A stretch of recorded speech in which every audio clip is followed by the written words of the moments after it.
Oi! Então, dessa vez eu vim ler um artigo nomeado Federalismo e Centralismo.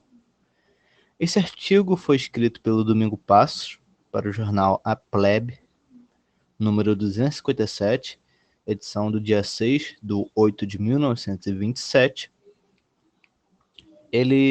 Achei esse artigo aqui, no caso, no site da Biblioteca Anarquista.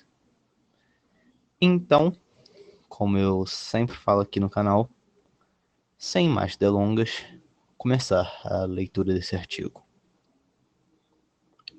A vida é o resultado da associação natural das forças da natureza. Quando há miríades de séculos, os habitantes do planeta já existentes observavam o espaço ao redor do nosso atual Sol, eles haviam de descobrir uma pequena névoa girando-lhe ao redor. Com o perpassar monótono do tempo, aquela névoa foi se unindo, congregando, solidificando, até adquirir uma forma que, com os movimentos de rotação e revolução que lhe imprimiam as leis da gravidade e a atração solar, tornou-se redonda e um pouco achatada nas extremidades. A Terra é, portanto, o resultado da associação de forças e elementos diversos. A água é também o resultado da associação de diversos gases, entre eles o oxigênio e o hidrogênio. Os corpos sólidos, líquidos e gasosos são, portanto, o resultado da associação de gases e forças diversas. A vida, enfim, não existiria se a associação não fosse uma verdade. É por isso que nenhuma razão ou lógica assiste aos individualistas, ou, mais acertadamente, aos egolatristas. O homem, para não sofrer as sanções da natureza, precisa estudar suas leis, para com conhecimento de causa delas poderem auferir o máximo resultado possível. Contra as leis da natureza, a vida tornar-se-ia em sofrimentos, torturas e morte. E a natureza não perdoa nunca. A dor é o látego com que a natureza nos chama atenção para todas as infrações de suas leis. Por ela, nos lembramos das necessidades fisiológicas. Por ela, evitamos o fogo, que abreviaria nossa vida, a água, que nos asfixiaria pela falta de oxigênio livre para nossos pulmões, etc. Quantos suicídios não têm esse latejo natural evitado que se perpetrassem? Nenhum homem chegaria à velhice se a natureza não estivesse sempre alerta, com a fiscalização da dor, para impedir que o gênero humano desaparecesse. Há tantos momentos nos quais todos os homens se sentem dispostos a desertar da vida, que, apesar dessa sanção, alguns conseguem fazê-lo. É que a Mãe Natura quer que a vida seja bem vivida, e o mais amplamente possível. A classe trabalhadora quer viver, precisa viver e tem direito a viver. Para isto, deve estudar as leis da natureza e segui-las com o máximo conhecimento possível. A lei suprema da natureza é a harmonia. Os trabalhadores modernos querem a harmonia, para que a vida humana caminhe para a felicidade. Forças diversas formam os elementos. Elementos diversos formam as nebulosas. Nebulosas diversas evoluem até formar os mundos.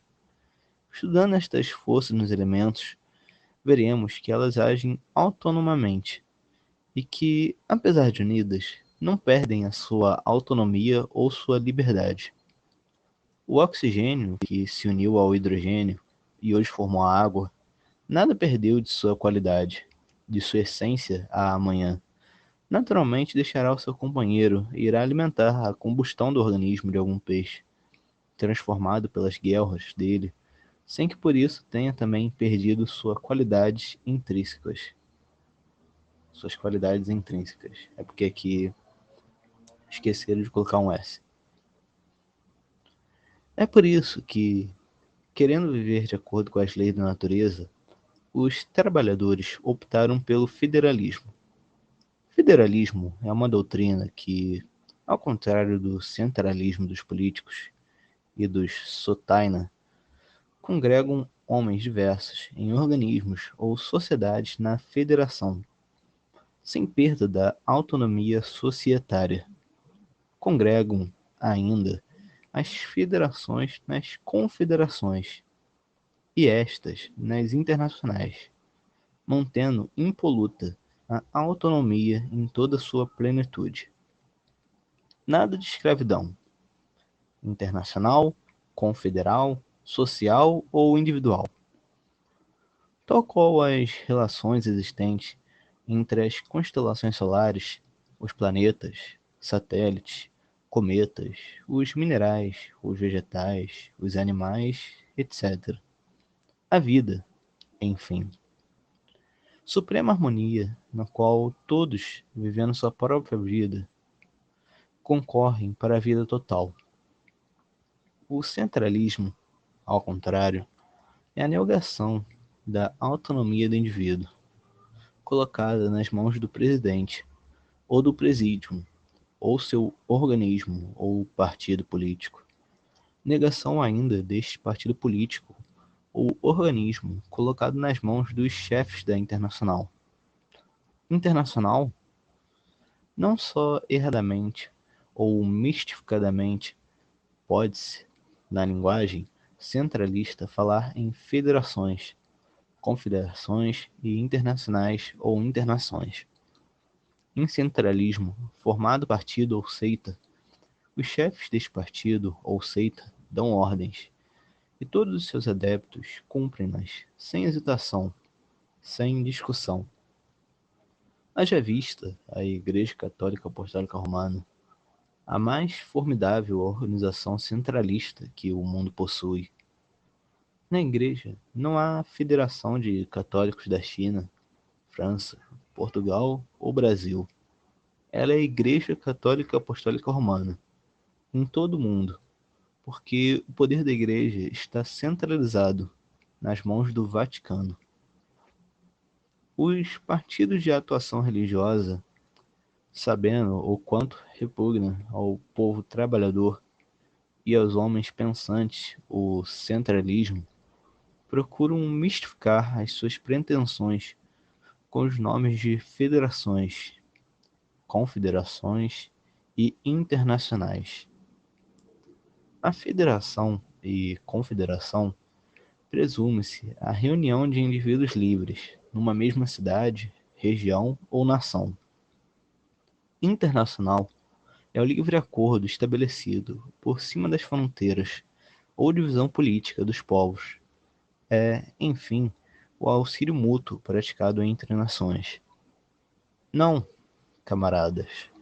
A única doutrina compatível com o desenvolvimento intelectual e social do século é a negação da escravidão, o estabelecimento da sociedade livre, das peias que o obscurantismo e a ignorância de um lado e a desenfreada ambição do outro criaram. Unamo-nos, pois, ao redor do rubro pendão do federalismo anárquico, para o estabelecimento de uma sociedade de iguais, onde chefes, presídios e presidentes sejam amargas recordações do passado. Então, é isso. Essa foi a leitura de Federalismo e Centralismo, artigo produzido pelo Domingo Passos, artigo de 1927. Então já está completando quase um século, daqui a 6 anos completa um século, 6 anos e alguns meses, é que foi produzido no dia 6/8. Como eu cheguei a falar anteriormente, presente aqui na Biblioteca Anarquista, como sempre. Vou deixar o link do artigo aí na descrição. artigo que fala sobre anarquismo, autogestão, autonomia, classes sociais e luta de classe. Realmente um artigo um tanto quanto completo nesse sentido, escrito pelo Domingo Passos. E como eu sempre falo aqui, espero que todos vocês tenham gostado da leitura desse artigo e, como de sempre, até mais.